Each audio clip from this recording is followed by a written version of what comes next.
राज्यामध्ये विकासाचा गवगवा होताना नांदेडमधलं चित्र हे वेगळंच आहे। नांदेडमधील कार्ला गावात एसटीच पोहोचलेली नाहीये। सर्व सुविधा पोहोचल्यात, मात्र एसटीच नसल्यामुळे प्रचंड गैरसोय होतीये। भारताला स्वातंत्र्य मिळून 76 वर्ष पूर्ण झाली आहेत, मात्र अजूनही काही गावं सुविधांपासून वंचित आहेत।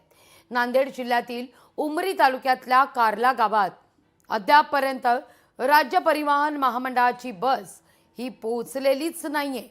गावात शाळा, रस्ते, ग्रामपंचायतीची इमारत या सर्व सुविधा पोहोचल्यात। गावापर्यंत जाण्याकरता डांबरी रस्ता सुद्धा आहे। अनेक वर्षांपूर्वीच हा रस्ता झालाय।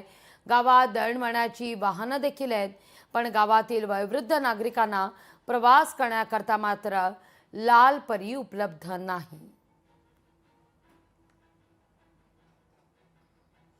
या सगळ्याचा आढावा घेतलाय, संवाद साधलाय गावकऱ्यांशी आपले प्रतिनिधी कमलाकर बिरादार यांनी।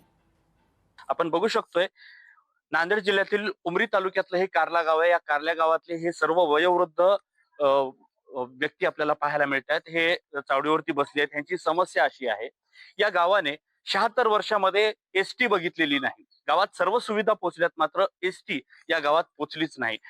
त्याबद्दल आपण ह्यांच्याकडनं जाणून घेऊयात। काका, काय सांगाल? या गावामध्ये अजून एसटी नाही, बाकीच्या सुविधा संपूर्ण झाल्यात। या गावात 3000 लोकसंख्येचं गाव असून सुद्धा एसटी नाही, हे लय लोकांचे हाल व्हायले।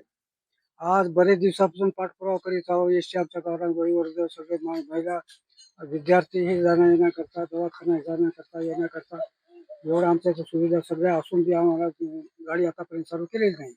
फार मोठ्या अडचणी उभ्या आहेत। आता प्रशासन याकडे कुठल्या नजरेनं पाहणार आहे आणि यांना एसटी मिळणार आहे का, हे पाहणं औत्सुक्याचं ठरणार आहे। कमलाकर बिरादार, लोकशाही मराठी, कार्ला, नांदेड। लोकशाही मराठी, ऐका, पहा, जागरूक रहा।